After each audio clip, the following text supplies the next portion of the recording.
Seus métodos são tradicionais demais para nossa nova direção, ela explicou durante minha demissão. Precisamos de uma liderança que priorize o digital. Meu nome é Garrett Walsh. Por 15 anos, gerenciei a divisão de vendas do Centro-Oeste da Oakley Publishing em Indianápolis. Construí essa equipe do zero, transformando um território em dificuldades na principal fonte de receita da empresa. Não usei softwares ou algoritmos sofisticados, apenas relacionamentos, apertos de mão e sabendo quais editoras precisavam do quê. No ano passado, minha divisão gerava 60% da receita total da empresa. Não que alguém no nível executivo parecesse notar até os relatórios trimestrais chegarem às suas mesas. Quando Veronica Bennett assumiu como CEO, há 6 meses, ela chegou com apresentações em PowerPoint e consultores internos caros. Todas as reuniões eram sobre transformação digital e a ruptura com o modelo editorial tradicional. Ela nunca havia trabalhado no mercado editorial antes. Veio de uma empresa de tecnologia em São Francisco. Mas o conselho adorou a visão dela. Mantive a cabeça baixa, continuei entregando resultados, mas conseguia sentir seus olhos em mim durante as reuniões de liderança. Eu era o diretor mais velho ali, o único que ainda mantinha uma agenda física e visitava os clientes pessoalmente em vez de agendar chamadas pelo Zoom. A convocação veio numa segunda-feira de manhã. O assistente dela, Jason, pareceu desconfortável quando apareceu na porta do meu escritório. Ela gostaria de vê-lo às 2 horas na sala de reuniões executivas. Agradeci e retornei a minha ligação com a Franklin Press, nosso maior cliente. Estávamos finalizando uma extensão de contrato de 5 anos no valor de 12 milhões, o tipo de acordo que acontecia porque eu jantava com Thomas Franklin todo trimestre havia uma década. A sala de reuniões havia sido redesenhada desde a chegada de Verônica. Paredes de vidro, móveis minimalistas, um enorme display digital onde costumava ficar a tradicional mesa de conferências. 3 pessoas esperavam. Verônica, Jason e alguém do RH que eu não reconheci. Eu sabia antes que ela falasse. Garrett, obrigada por tudo que você fez pela Oakley Light, ela começou, com as mãos entrelaçadas sobre a mesa. Mas decidimos seguir em uma direção diferente com a liderança. Ouvi em silêncio enquanto ela explicava como meus métodos estavam ultrapassados, como eles precisavam de alguém mais alinhado com a abordagem digital deles, alguém mais jovem, embora ela cuidadosamente evitasse dizer essa parte em voz alta. Agradeci a oportunidade, apertei sua mão e saí sem discutir. 15 anos terminaram em uma reunião de 15 minutos. O que Verônica não entendia era que no mercado editorial, especialmente com as editoras tradicionais que representavam 80% dos nossos negócios, a confiança não se constrói por meio de algoritmos ou campanhas de e-mail. Limpei minha mesa enquanto o resto da equipe almoçava. Sem despedidas, sem cena, apenas uma dignidade silenciosa. Mas quando cheguei ao meu carro, fiquei sentado lá por um longo tempo olhando para o meu celular. 3 chamadas perdidas de Thomas Franklin. Ele já tinha ouvido. Comecei na Oakley Light quando ela ainda se chamava Midwestern Literary Partners. Uma operação pequena na época, apenas 20 funcionários e alguns clientes regionais. Eu vim da Heritage Books depois que eles foram comprados por uma das grandes editoras de Nova York. Eu tinha me afastado de um escritório de canto e de um salário de 6 dígitos porque odiava o que a publicação corporativa estava fazendo com a indústria. Robert Oakley Light me contratou pessoalmente. Não precisamos de alguém que saiba calcular números, ele disse. Precisamos de alguém que entenda que os livros ainda são feitos por pessoas que se importam com o que está entre as capas. Nos primeiros 5 anos, reconstruí a divisão do zero. Gastei 70 mil metros no meu carro visitando todas as editoras independentes entre Ohio e Nebraska. Eu sabia os nomes de seus cônjuges, seus filhos. Eu ia a casamentos, funerais, festas de aposentadoria. Não porque fosse estratégico, porque era isso que éramos. Quando Robert se aposentou e seu filho William assumiu, tínhamos crescido 400%. William entendia o negócio, mesmo estando mais interessado nos números do que seu pai. Ele me deixou sozinho para tocar as coisas do meu jeito. 3 anos atrás, quando o conselho começou a falar sobre trazer liderança externa para modernizar as operações, William os contestou. Mas quando o câncer o levou no ano passado, aos 58 anos, não havia mais ninguém para defender os velhos hábitos. As rachaduras começaram a aparecer antes mesmo de Verônica ser contratada. Reuniões do conselho onde a palavra antiquado continuava surgindo. Perguntas sobre por que nossa equipe não havia aproveitado as mídias sociais ou implementado a otimização do CRM. Jacob, meu diretor assistente, que eu estava preparando para assumir um dia, começou a receber convites para reuniões de estratégia nas quais eu não estava incluída. Ele relatava, desconfortável com sua nova posição como mensageiro. Eles estão falando em reestruturação, ele me disse há 6 meses. Criar uma equipe de vendas digitais separada dos canais tradicionais. Eu deveria ter previsto.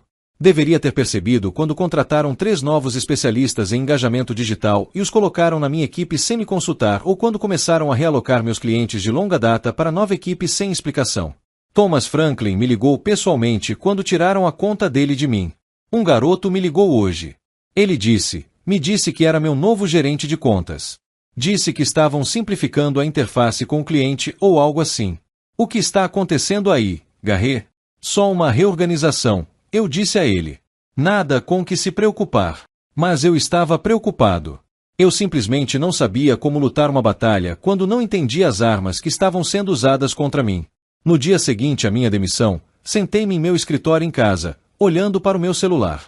17 chamadas perdidas, 32 mensagens de texto, 6 e-mails marcados como urgentes, todos de clientes e contatos do setor que tinham ouvido a notícia. Eu ainda não tinha contado a ninguém, nem mesmo a minha esposa, Catherine, que estava visitando nossa filha em Columbus. Eu queria processar tudo sozinho primeiro. A ligação que finalmente me fez atender veio de Thomas Franklin. Que diabos aconteceu? Ele perguntou, ignorando qualquer cumprimento. Eles estão indo em uma nova direção, eu disse, repetindo a frase corporativa. Thomas cuspiu. Vocês são essa empresa para a maioria de nós. Eles entendem isso. Eu não respondi. Eu me encontrei com aquele cara novo ontem. Ele continuou. Desenhei alguma coisa. Passou 40 minutos me mostrando análises e métricas de engajamento. Ele não perguntou nenhuma vez sobre nosso novo selo de ficção histórica.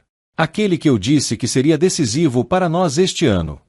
Fechei os olhos, sentindo um cansaço repentino que não tinha nada a ver com sono. Eles vão dar um jeito, Thomas. Não, não vão, respondeu ele. Porque pessoas assim nunca se preocupam em aprender o que importa. Elas simplesmente impõem seu sistema e esperam que todos se adaptem. Depois que desligamos, abri meu laptop e olhei para o e-mail que o RH da Oakliga havia enviado com os detalhes da minha rescisão, 6 meses de salário, plano de saúde por 90 dias, uma cláusula de não depreciação e uma cláusula de não concorrência que me impedia de trabalhar com qualquer um dos nossos clientes por 1 ano.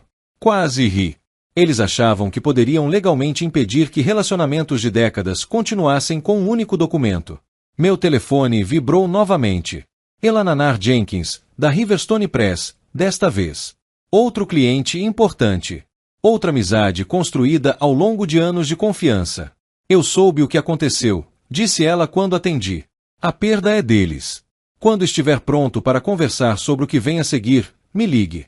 À noite, eu já tinha recebido notícias de 12 clientes importantes, que representam mais de 40% da receita anual da Oakleague Lights. Todos expressando o mesmo sentimento. Lealdade a mim, não à empresa da qual eu não faria mais parte. Sentei-me no meu quintal enquanto o sol se punha, tomando um bourbon e remoendo uma ideia que havia começado como uma pequena semente naquela manhã, mas que havia crescido a cada conversa. Eles me descartaram porque meus métodos não se encaixavam em sua nova estratégia digital brilhante. Porque eu construía relacionamentos em vez de analisar dados. Porque minha carteira de clientes estava cheia de anotações manuscritas em vez de entradas de CRM. Mas e se esses métodos ultrapassados fossem exatamente o que aqueles clientes valorizavam? E se aquilo que Veronica Bennett via como minha fraqueza fosse, na verdade, minha maior força? Peguei meu telefone e liguei para meu advogado, Benjamin Weiss. Bem, preciso que você analise uma coisa para mim. Uma cláusula de não concorrência. Eles te dispensaram. Ele perguntou, surpreso. Eles dispensaram. E acho que pode ser a melhor coisa que já me aconteceu. Eu não queria vingança. Eu só queria continuar fazendo o que sempre fiz, ajudando editoras a se conectarem com os parceiros certos. E se a Oaken Light não valorizava mais esse serviço, havia muitas outras que o faziam. Naquela noite, pela primeira vez desde a reunião de rescisão, dormi profundamente. 2 semanas após minha rescisão, encontrei-me com Benjamin em seu escritório no centro da cidade. Ele havia revisado meu acordo de não concorrência e tinha notícias que eu não esperava. É essencialmente inexplicável, disse ele, deslizando o documento pela mesa. Eles cometeram um erro crucial. O escopo é muito amplo, a duração muito longa e, o mais importante, eles não podem impedir você de usar conhecimentos e habilidades gerais em seu setor. Então, Eu poderia abrir minha própria empresa de consultoria? Perguntei. Você poderia? Benjamin assentiu. Mas há um porém. Eles ainda vão processá-lo se você tentar. Mesmo que percam, podem tornar o processo caro e doloroso. Pensei nisso. A Oaken Light tinha recursos financeiros e uma diretoria que não hesitaria em usá-los contra uma ameaça percebida. E se eu não abordar nenhum cliente diretamente? Perguntei. E se eu simplesmente ficar disponível? Benjamin sorriu. Essa é uma história completamente diferente. No dia seguinte, preenchi a papelada para estabelecer a Walsh Publishing Consultantes. Sem site, sem materiais de marketing, sem campanha de divulgação, apenas uma entidade legal que pudesse aceitar pagamentos e prestar serviços. 3 dias depois, Thomas Franklin me ligou. Ouvi dizer que você abriu um negócio, disse ele sem preâmbulos. As notícias correm rápido, respondi. Neste ramo, como fogo em pó. Escute, preciso de ajuda com nossa estratégia de catálogo de inverno. A nova equipe da Oaken Light está nos impulsionando para o mercado acadêmico, mas meu instinto diz que devemos dobrar nossa série histórica. Preciso de alguém que entenda tanto os números quanto os leitores. Ainda estou pensando nos meus próximos passos, Thomas. 15 mil por 2 meses de orientação estratégica. Ele respondeu. Sem concorrência direta com a Oaken Light Services, apenas nos ajudando a tomar boas decisões. Foi uma oferta generosa e cuidadosamente estruturada para evitar conflito direto com minha cláusula de não concorrência. Mesmo assim, hesitei. Preciso pensar sobre isso. Não pense muito, disse Thomas. Tomaremos decisões na próxima semana. Depois de desligar, recebi uma ligação inesperada de Jacob, meu ex-diretor assistente. Podemos nos encontrar? Perguntou ele, em voz baixa. Não no escritório. Em algum lugar tranquilo. Combinamos um pequeno café perto do Eagle Creek Park, bem longe do centro da cidade e do cenário editorial. Jacob parecia nervoso ao chegar, olhando constantemente por cima do ombro. É ruim, disse ele assim que conseguimos uma mesa de canto. Eles me promoveram para o seu cargo, mas sou apenas um testa de ferro. Todas as decisões de verdade estão vindo da nova equipe digital. Isso não é surpresa, respondi. Não, você não entende. Eles estão desmantelando sistematicamente tudo o que você construiu. Eles realocaram todas as suas principais contas para a equipe digital. Estão implementando um sistema de CRM obrigatório que nenhum dos representantes de vendas mais antigos consegue navegar. 3 pessoas já pediram demissão. Tomei um gole do meu café, mantendo a expressão neutra. E os clientes? Perguntei. Jacob olhou ao redor novamente antes de se aproximar. Eles estão furiosos. Riverstone está ameaçando ir embora. Thomas Franklin não retorna ligações há uma semana. As projeções trimestrais são catastróficas. E Verônica culpando a transição, dizendo que há uma turbulência esperada. Ele hesitou. Mas tem mais. Eles estão de olho em você. O jurídico teve uma reunião sobre sua cláusula de não concorrência ontem. Eles estão preocupados que você possa roubar clientes. Agora eu entendia a paranoia dele. Ele estava arriscando o novo cargo para me avisar. Obrigado por me contar isso, Jacob. Ele assentiu e deslizou um envelope sobre a mesa. A lista de contatos do cliente foi atualizada com e-mails e números de celular pessoais. Ele se levantou para sair. Eu não te dei isso e nunca nos encontramos hoje. Depois que ele saiu, fiquei sentado por um longo tempo, virando o envelope nas mãos. Usar essa informação seria exatamente o que a Oaken Light temia e esperava. Justificaria uma ação legal contra mim, possivelmente até contra Jacob. Eles haviam armado uma armadilha antecipando meu próximo movimento, o que significava que eu precisava fazer algo completamente diferente. Deixei o envelope na mesa, intocado, quando saí. 1 mês se passou. Eu não havia contatado nenhum cliente da Oaken Light, apesar dos telefonemas diários de editoras pedindo ajuda. Desviei educadamente, citando considerações profissionais. A cláusula de não concorrência podia ser falha, mas eu não estava pronto para testar seus limites. Em vez disso, concentrei-me em contatos da indústria fora da lista de clientes da Oaklig, pequenas editoras independentes, editoras universitárias, agentes literários em busca de orientação, trabalhos que não gerassem problemas jurídicos, mas que me mantivessem engajado na área que eu amava. Então veio o convite que eu não esperava. Harold Blackwood, presidente do conselho da Oaken Lights, pediu para um encontro privado, não no escritório, mas em seu clube no centro da cidade. Aceitei mais por curiosidade do que por qualquer outra coisa. A Associação de Cavalheiros de Indianápolis era toda de madeira escura e conversas sussurradas. Harold, de 70 anos e cabelos grisalhos, esperava em uma sala privativa com 2 copos de uísque já servidos. Obrigado por vir, Garret, disse ele, gesticulando para a cadeira em frente à sua. Imagino que você esteja se perguntando por que eu queria me encontrar com você. O pensamento me ocorreu. Ele empurrou um dos copos para mim. As coisas na Oaken Light não estão indo como esperado. Tomei um pequeno gole, sem dizer nada. A receita caiu 38% neste trimestre, continuou Harold. A retenção de clientes caiu para o ponto mais baixo da história da empresa. A iniciativa digital que deveria transformar nosso modelo de negócios, em vez disso, alienou nossa base de clientes principal. Que pena, respondi neutramente. Harold me observou. Você não parece surpreso. O mercado editorial é um negócio de relacionamento. Sempre foi. Então, estou aprendendo. Ele se inclinou para a frente. O conselho está preocupado com a liderança de Verônica. Suas estratégias podem ter funcionado em tecnologia, mas o mercado editorial opera de forma diferente. Por que você está me dizendo isso? Porque gostaríamos que você voltasse como diretor de receita acima de Verônica na hierarquia. Olhei para ele, processando a oferta. E quanto ao meu substituto? Jacob é um bom homem, mas não tem o seu relacionamento com clientes nem o conhecimento do setor. E Verônica, ela aceitaria esse acordo. A expressão de Harold endureceu. Ela não teria escolha. As peças de repente se encaixaram. Não se trata da receita deste trimestre, certo? Isso já vem se acumulando há mais tempo. Harold suspirou. A fachada rachando. Verônica foi a contratação de Williams, sua última grande decisão antes de sua doença se tornar incontrolável. O conselho tinha reservas, mas nós o cedemos por respeito. Depois que ele faleceu, demos a ela a oportunidade de provar seu valor. Ela não o fez, e minha demissão não foi aprovada pelo conselho. Fomos informados posteriormente, assim como várias outras mudanças organizacionais significativas. Recostei-me, entendendo o quadro completo. Agora, Verônica estava dispensando o pessoal de William, substituindo pelo seu. Minha demissão não tinha a ver com transformação digital. Tinha a ver com remover qualquer pessoa leal à liderança anterior. A oferta é generosa, continuou Harold. Dobrar seu salário anterior, controle total das vendas e do relacionamento com os clientes e o apoio total do conselho para reconstruir sua equipe. Era tudo o que eu deveria ter desejado. Reivindicação, poder, segurança. Preciso de tempo para refletir, eu disse. Claro, mas não demore muito. A situação está se deteriorando rapidamente.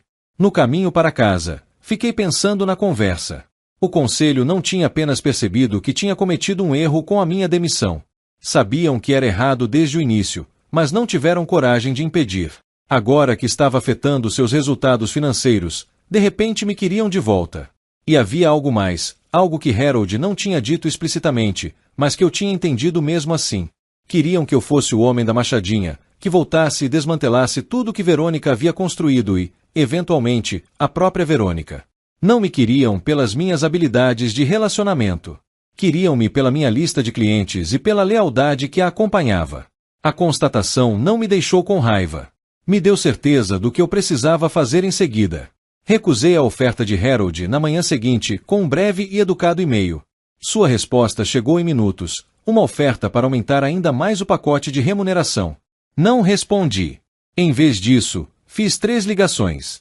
A primeira foi para Thomas Franklin. Estou pronto para discutir esse acordo de consultoria, disse a ele. Mas gostaria de sugerir uma abordagem diferente. Estou ouvindo, disse ele. Não prestarei consultoria exclusivamente para Franklin Press. Em vez disso, estou formando um coletivo, um consórcio de editoras independentes que compartilham recursos, canais de distribuição e inteligência de mercado. Sem contratos de longo prazo, sem burocracia corporativa, apenas editoras ajudando editoras, enquanto eu facilito as conexões. Houve silêncio na linha. Quantas outras pessoas você contatou? Nenhuma ainda. Você é a primeira a ligar. Porque eu era seu maior cliente. Porque confio no seu julgamento. Corrigi. Se você acha que é um modelo viável, eu sigo em frente. Se não, vou me ater à consultoria tradicional. Thomas não hesitou. Estou dentro e conheço pelo menos outros 5 que também estariam. Minha segunda ligação foi para Eleanor Jenkins, da Riverstone Press. Como eu esperava, ela não só abraçou a ideia do consórcio, como sugeriu refinamentos na estrutura, incluindo uma plataforma digital compartilhada que daria às editoras menores o alcance de uma organização maior sem sacrificar sua independência. A terceira ligação foi para Benjamin, meu advogado, para garantir que o plano não violasse meu acordo de não concorrência. Você não está trabalhando para os clientes deles, ele confirmou após ouvir os detalhes. Você está criando uma entidade inteiramente nova a qual os clientes deles optam por se juntar. É uma distinção sutil, mas juridicamente significativa. Em 2 semanas, o Walsh Publishing Consortium tinha 7 membros fundadores, todos ex-clientes da Oaken Light que já haviam saído ou planejavam sair quando seus contratos expirassem. Cada um contribuiu para um fundo operacional que cobriria meu salário e a infraestrutura básica necessária. A chave para o plano não era apenas construir uma organização concorrente. Era criar algo a Oaken Light não conseguia se reproduzir facilmente. Uma estrutura cooperativa onde as editoras mantinham sua independência enquanto se beneficiavam de recursos coletivos. Ninguém me nomeou CEO ou me deu um título pomposo. Eu era simplesmente o facilitador, o conector que entendia as necessidades de cada membro e podia fornecer. Alugamos um modesto espaço de escritório em Broadripple, longe do distrito comercial do centro, onde a Oaken Light e outras editoras corporativas se concentravam. Contratei 2 funcionários, um recém-formado para cuidar da comunicação e das mídias sociais e um veterano gerente de operações editoriais que havia se aposentado recentemente, mas não estava pronto para parar de trabalhar completamente. A notícia se espalhou rapidamente pela comunidade editorial unida.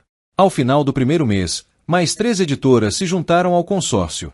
Ao final do segundo, tivemos que expandir para escritórios maiores. Tomei o cuidado de nunca solicitar diretamente clientes da Oaken Lights. Não precisava. Eles nos procuraram atraídos pelas histórias de sucesso que ouviam e pelas frustrações que vivenciavam com a abordagem digital em primeiro lugar, que ignorava os relacionamentos pessoais no cerne da publicação. Jacob ligou uma noite no final de setembro, 2 meses após o lançamento. Sei o que você está fazendo, disse ele sem preâmbulos. Verônica está furiosa. Ela está falando em ação judicial. Não violamos nenhum acordo, respondi calmamente. Isso não a impedirá de tentar. Ele fez uma pausa. Há uma reunião do conselho amanhã. Resultados trimestrais. Vai ser feio. Isso não é mais da minha conta, Jacob. Eu sei, mas ele hesitou. Achei que você deveria saber. E eu queria perguntar, há espaço para mais um no seu novo empreendimento? Cheguei ao meu ponto de ruptura aqui. Sorri para mim mesmo. Tudo estava indo exatamente como eu esperava. Não porque eu estivesse em busca de vingança, mas porque eu entendia o setor de uma forma que Verônica jamais entenderia. Venha ao escritório amanhã, eu disse a ele. Conversaremos. A teleconferência de resultados trimestrais em outubro contava a história. Os números nunca mentem. A Oaken Light Publishing relatou uma queda de 45% na receita em comparação com o mesmo trimestre do ano anterior. Suas ações caíram 17% em um único dia. Eu não ouvi a teleconferência. Eu mesmo. Eu estava em uma reunião estratégica com 15 membros do consórcio, planejando nossa abordagem coletiva para a próxima conferência do setor em Chicago. Mas Thomas me enviou uma mensagem com os destaques. Verônica culpando a interrupção do mercado e os desafios da transição. Nenhuma menção ao elefante na sala de que seus maiores clientes abandonaram o barco. Mais tarde naquela tarde, meu telefone tocou com um número que eu não reconheci. É Garrett Walsh? Perguntou uma voz feminina. Aqui é Patricia Harrington, do Conselho de Administração da Oaken Light. Seu tom era formal e cortante. Estou ligando para informar que votamos para suspender o seu acordo de não concorrência com efeito imediato. Também autorizamos nossa equipe jurídica a preparar um termo de cessação e desistência referente ao que consideramos uma interferência em nossos relacionamentos com clientes. Esperei, deixando o silêncio se estender. O senhor tem alguma resposta, Sr. Walsh? Eu disse. Finalmente. O senhor falou diretamente com seus clientes. Não por meio de gerentes de contas ou pesquisas de satisfação. Na verdade, conversei com Thomas Franklin ou Eleanor Jenkins e perguntei por que eles saíram. Isso não é relevante, é a única coisa. Isso é relevante, interrompi. Eles não saíram porque eu comecei algo novo. Eles saíram porque a Oaken Light parou de valorizar o que era importante para eles. A reunião do conselho ainda está em andamento, disse ela depois de um momento. Talvez você queira se juntar a nós e explicar sua perspectiva diretamente. Agradeço o convite, mas estou no meio da minha própria reunião. Com 15 editoras que escolheram um caminho diferente, ela ficou em silêncio por tanto tempo que pensei que a ligação tivesse caído. Entendo, disse ela finalmente e desligou. A ordem de cessar e desistir nunca chegou. 3 dias depois, a seção de negócios do Indianapolis Star publicou a manchete. CEO da Oaken Light renuncia em meio à turbulência financeira. 6 meses depois de iniciar o Walsh Publishing Consortium, nos mudamos para escritórios permanentes em um armazém reformado na Fountain Square. 23 editoras associadas agora, com uma lista de espera de outras que desejam se juntar. Expandimos além de Indiana para incluir editoras de pequeno e médio porte em todo o Centro-Oeste. A indústria percebeu. Fomos destaque na Publishers Weekly e na seção de negócios do New York Times. O relacionamento revolução no mercado editorial, dizia uma manchete. Eu não tinha a intenção de criar um movimento apenas para preservar o que eu sabia que funcionava. Mas às vezes os velhos costumes se tornam revolucionários novamente quando as pessoas se lembram de por que eram importantes em primeiro lugar. Harold Blackwood ligou numa manhã de terça-feira. A Oaken Light tinha um novo CEO, promovido internamente, alguém que estava na empresa há décadas. Gostaríamos de discutir a possibilidade da Oaken Light se juntar ao seu consórcio, disse ele. Sem preâmbulos. Sorri para mim mesmo. Não é assim que funciona, Harold. Não estamos adquirindo membros do seu tamanho. Talvez um acordo de parceria, depois eu apresento isso ao nosso conselho de liderança, disse a ele, embora já soubesse qual seria a resposta.